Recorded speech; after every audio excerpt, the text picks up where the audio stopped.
Hello friends, मैं Tony Kumar YouTube channel the platform of success में आप सभी का स्वागत करता हूं। पिछले वीडियो में हम लोगों ने विदेशी यात्रियों से संबंधित उनसे मिलने वाली जानकारियों के बारे में पढ़े थे। आज हम लोग पुरातत्व संबंधी साक्ष्य पढ़ेंगे, अर्थात पुरातत्व संबंधी स्रोत, उनसे मिलने वाली जानकारी के बारे में पढ़ेंगे। घटना के आधार पर इतिहास को 3 प्रकार से हम लोग शुरू में बांटे थे।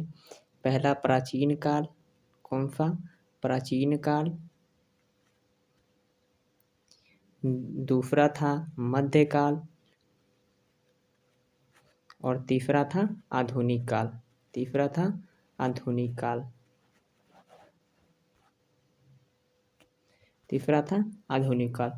आज हम लोग पुरातत्व संबंधी साक्ष्य पढ़ेंगे, जिसमें लेख, स्तंभ लेख और सिक्कों और अन्य जानकारी। अभिलेख यानी जो किसी पत्थर या सील पर लिखा गया हो। स्तंभ लेख यानी पिलर एडिक्ट्स, और अभिलेख यानी एडिक्ट्स। सिक्कों एवं अन्य जानकारियाँ के बारे में पढ़ेंगे। सिक्कों की जानकारियाँ यहाँ महत्वपूर्ण हैं, जिससे भारत में होने वाले व्यापार और विदेशी संबंध की जानकारी मिलती है। अभी हम लोग देखते हैं अभिलेख और स्तंभ लेख से संबंधित कुछ जानकारियाँ। हाथी गुफा अभिलेख है, जिसका तिथि कोई निर्धारित नहीं है। यह कलिंग राजा खारवेल के शासनकाल में प्राप्त हुआ था, लिखा गया था। सर्वप्रथम भारतवर्ष का जिक्र इसी में हाथी गुफा अभिलेख पर दिया गया है, लिखा गया है। दूसरा है जूनागढ़ गिरनार अभिलेख, जो रुद्रदामन शासन काल में प्राप्त हुआ था। तीसरा है नासिक अभिलेख, जो गौतमी बलश्री शासन काल में प्राप्त हुआ था।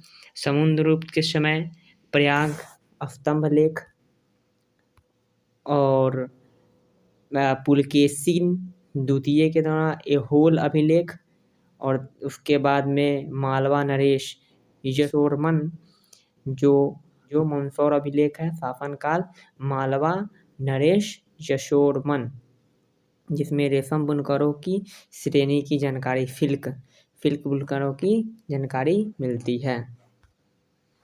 ये रहा फिगर नोट जो डॉक्यूमेंट में भी दिया गया। सबसे पहले भारत के संबंध वर्मा स्वर्ण भूमि, वर्तमान में म्यांमार है, जो यहाँ है, दिखाते हैं म्यांमार। ये मेरा है म्यांमार, आपको दिखाई दे रहा होगा, ये क्या है? म्यांमार है।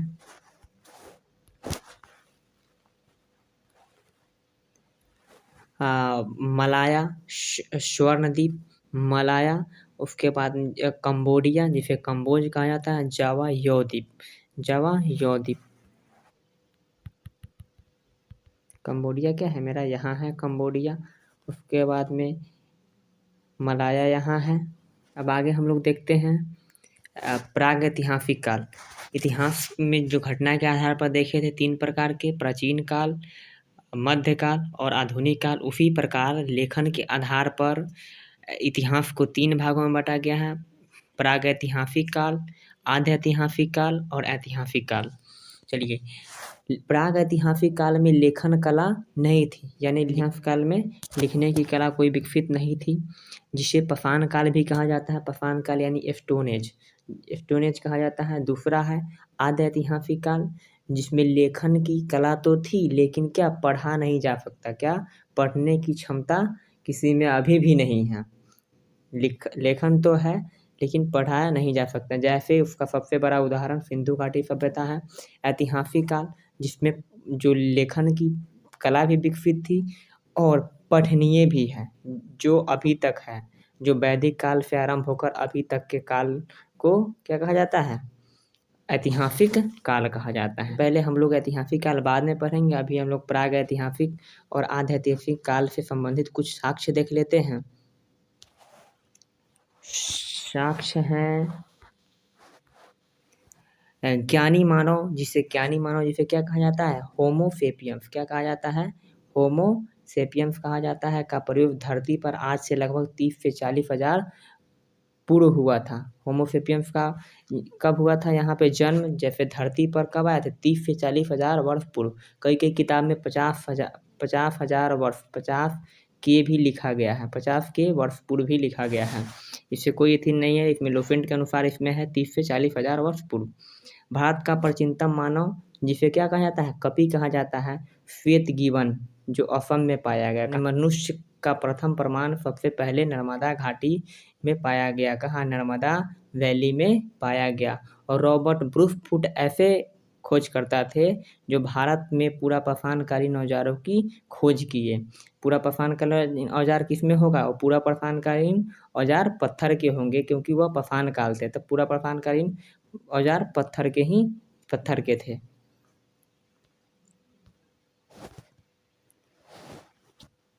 प्रथम पूरा पाषाण कलाकृति पलवरम तमिलनाडु में पाया गया। मोहनजोदड़ो को मृतकों का टीला कहा जाता है। ये बहुत इंपॉर्टेंट है। चलिए आगे देखते हैं।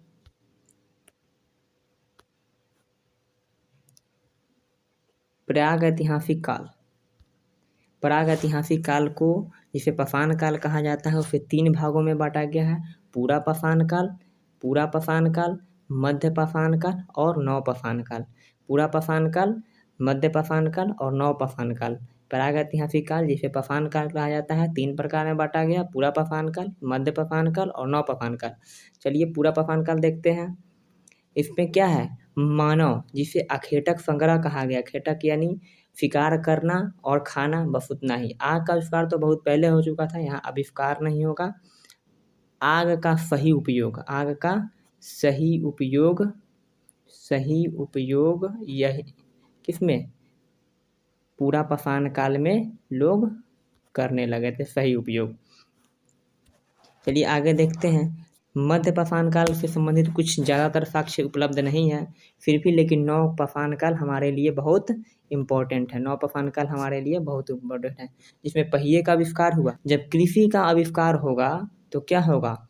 लोग अस्थायी निवास करने लगेंगे। कृषि का आविष्कार हुआ तो क्या होगा? खाना, भोजन करना, कृषि गेहूँ चावल जब उपजाएगा लोग तो क्या होगा? अस्थायी निवास लोग करेगा। उसके बाद में क्या हुआ? समाज विकसित हुआ और समुदाय बना, जिससे क्या हुआ? सभ्यता विकसित हुआ। पशुपालन की भी क्या हो गए? नव पाषाण काल में पशुपालन भी विकसित हुआ। कुत्ता प्रथम पालतू जानवर है।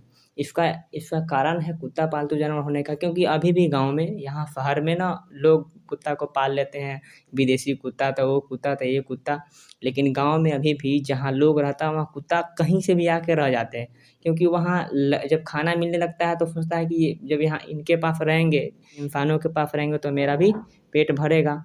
तो यही कारण उस समय भी था। उस समय भी लोग शिकार करते थे और जो बचा हुआ मांस था वो फेंक देते थे, जो कि भेड़िया और कुत्ता खाते थे। वो कुत्ता समझने लगा कि नहीं, हम इंसानों के पास रहेंगे तो मेरा भी पेट पलेगा, यही कारण था।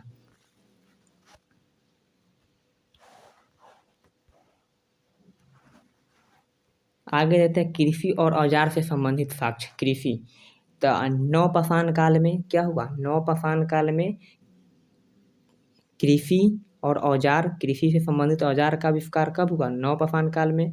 जब कृषि का आविष्कार होगा, जब कृषि होगा तो क्या होगा? उसके लिए औजार की जरूरत होगी।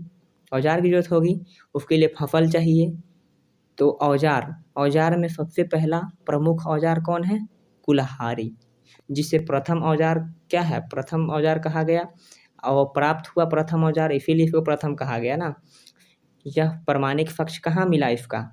अकतिरमपक्कम से मिला, जो तमिलनाडु में स्थित है। फसल जब औजार मिल गए तो क्या फसल भी होगा? फसल तो गेहूँ और जौ, उस समय के फसल कौन थे? गेहूँ और जौ, जिसका साक्ष्य मेहरगढ़ पश्चिम बलूचिस्तान से प्राप्त हुआ, जो आजकल पाकिस्तान में है, पाक में है। बलूचिस्तान कहाँ है? पाकिस्तान में है, इमरान खान के यहाँ। अन्य फसल चावल, जिसका साक्ष्य कोल्डिहवा उत्तर प्रदेश में मिला।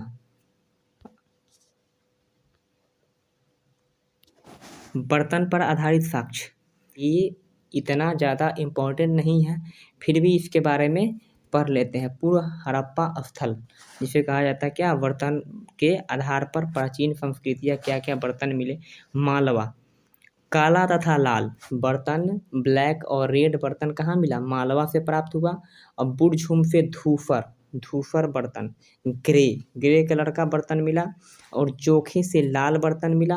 और दक्षिण नौपाषाण से चमकीला धूसर प्राप्त हुआ। और पूर्वी नौपाषाण से भूरा लाल। और पूछा गया कि संस्कृति को वो ताम्रपाषाण संस्कृति कहा जाता है, तो जुर्वे संस्कृति को। सबसे पहले किस धातु का प्रयोग हुआ, कुल्हाड़ी चाहे जो बना किस धातु का बना, तांबा का बना। किसका बना, तांबा का ही बना, इतना याद रखिएगा। यह इनाम गांव नामक बस्ती से प्राप्त हुआ। चलिए इसके आगे कल देखेंगे। बहुत बहुत धन्यवाद। अगर वीडियो अच्छा लगा हो तो लाइक कीजिए, अपने दोस्तों के साथ शेयर कीजिए। धन्यवाद।